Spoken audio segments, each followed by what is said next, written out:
সুপ্রিয় দর্শক আসসালামু আলাইকুম।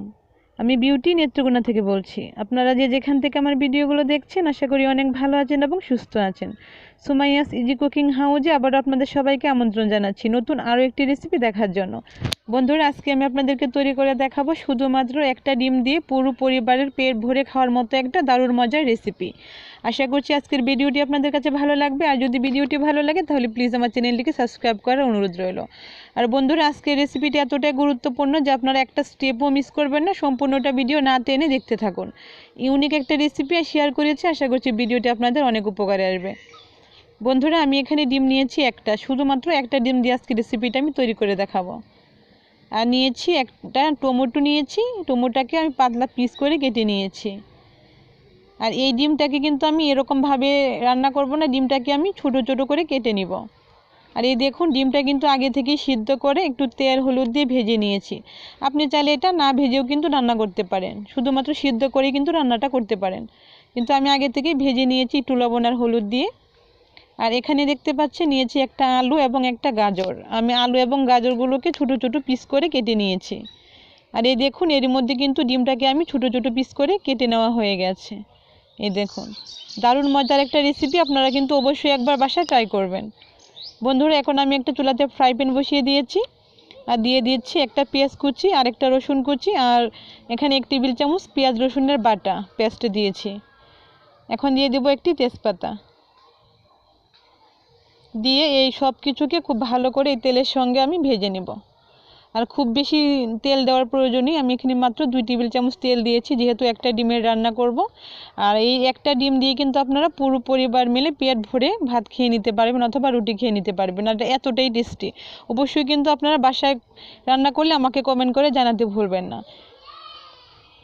বন্ধুরা, এখন এই পেঁয়াজ কুচি, রসুন কুচি আর পেঁয়াজ রসুন পেস্টটাকে আর এই তেজপাতাকে সব কিছুকে খুব ভালো করে আমি এই তেলের মধ্যে একটু ভেজে নিব। যখন ভাজা হয়ে গেছে, এখন দেখতে পাচ্ছেন আগে থেকে কেটে রাখা গাজর এবং আলু কুচিগুলো আমি দিয়ে দিচ্ছি। এই তেলের ভিতরে সব কিছুকে খুব ভালো করে ভেজে নিব।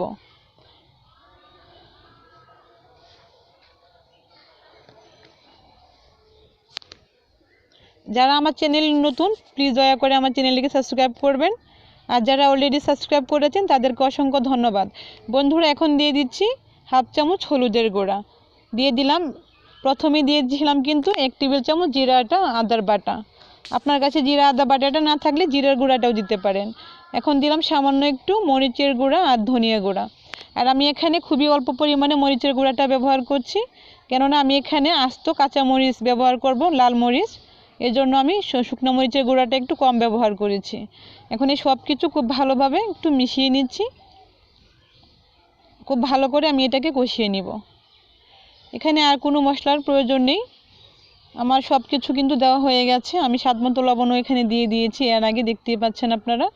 এখন সব কিছু ভালো করে নেড়ে চেড়ে ঢাকনা দিয়ে ঢেকে দেবো, এটা সিদ্ধ হওয়ার জন্য অপেক্ষা করতে হবে। বন্ধুরা, আমি ঢাকনাটা দিয়ে ঢেকে দিলাম আর এটা সিদ্ধ হওয়া পর্যন্ত অপেক্ষা করলাম। বন্ধুরা, এই দেখুন, খুব ভালো করে কিন্তু সিদ্ধ করা হয়ে গেছে। আর এখানে কিন্তু আমি কোনো রকম পানি ব্যবহার করিনি, শুধুমাত্র তেলটা দিয়েই কিন্তু এই সবজিগুলোকে খুব ভালো করে আমি ফ্রাই করে নিয়েছি। এখন দিয়ে দিব আগে থেকে পিস করে রাখা ডিমগুলো।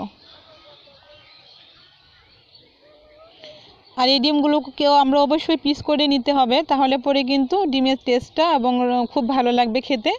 এখন আমি পরিমাণ মতো পানি দিয়ে দিব। আর এখানে খুব বেশি পানি দেওয়ার প্রয়োজন নেই, আমি এখানে 1/2 কাপ পানি ব্যবহার করেছি। আর বন্ধুরা, ডিমের থেকে কিন্তু কুসুমটা পড়ে যাবে না, এই রান্নাটা খুব আস্তে করে এই সময় একটু নাড়াচাড়া দিতে হবে। আমি আবারও ঢাকনাটা দিয়ে ঢেকে দিলাম। এই সব কিছু ভালো করে সিদ্ধ হওয়া পর্যন্ত আবারও অপেক্ষা করতে হবে। এরই মধ্যে কিন্তু আমার এটা রান্না করা হয়ে গেছে, দেখতেই পাচ্ছেন। এখন আমি লাল মরিচের টুকরোগুলো দিয়ে দেব। এটা হচ্ছে কাঁচা মরিচ, লাল মরিচ, এটা খুবই ঝাল, তার জন্য আমি মরিচের গুঁড়াটাকে এখানে কম ব্যবহার করেছি। আর দিয়ে দিচ্ছি কুচি করে রাখা ধনিয়া পাতা। অবশ্যই কিন্তু ধনিয়া পাতা দিতে হবে এবং লাল মরিচটা আপনি চাইলে স্কিপ করতে পারেন। এখন আমি টমেটো দিয়ে আগে থেকে যেই পাতলা স্লাইস করে টমেটোগুলো কেটে রেখেছিলাম সেই টমেটোগুলো আমি দিয়ে দিচ্ছি। সব কিছু দিয়ে আবারও ঢাকনা দিয়ে ঢেকে দিলেই কিন্তু রেডি হয়ে যাবে আমাদের দারুণ মজার ডিমের নতুন কারি। বন্ধুরা, এই ডিমের কারিটা এতটাই মজা, আপনারা অবশ্যই কিন্তু একবার বাসায় ট্রাই করবেন। আর না খেলে কিন্তু আপনারা বুঝতেই পারবেন না এটা কতটা মজা হয়েছে। এখন টমেটোগুলো দিয়ে কিন্তু আমি ঢাকনা দিয়ে 2 মিনিট ঢেকে রেখেছিলাম। আর এরই মধ্যে কিন্তু টমেটোগুলো সিদ্ধ হয়ে গেছে। এই দেখুন, আমি একটা বাটিতে ঢেলে নিয়েছি। সম্পূর্ণটা ডিমের কারি কিন্তু আমি বাটিতে ঢেলে নিয়েছি। আর এই দেখুন, টমেটোগুলো সিদ্ধ হয়ে গেছে। আর এটা রুটি দিয়ে খেতে কিন্তু খুব বেশি ভালো লাগে। বন্ধুরা, আশা করছি আমার ভিডিওটি আপনাদের কাছে ভালো লেগেছে। আর ভালো লেগে থাকলে অবশ্যই বেশি শেয়ার করে দিবেন, সবাইকে দেখার সুযোগ করে দিবেন। আজকের মতো এখানেই বিদায় নিচ্ছি। সবাই অনেক ভালো থাকবেন, সুস্থ থাকবেন। আল্লাহ হাফেজ।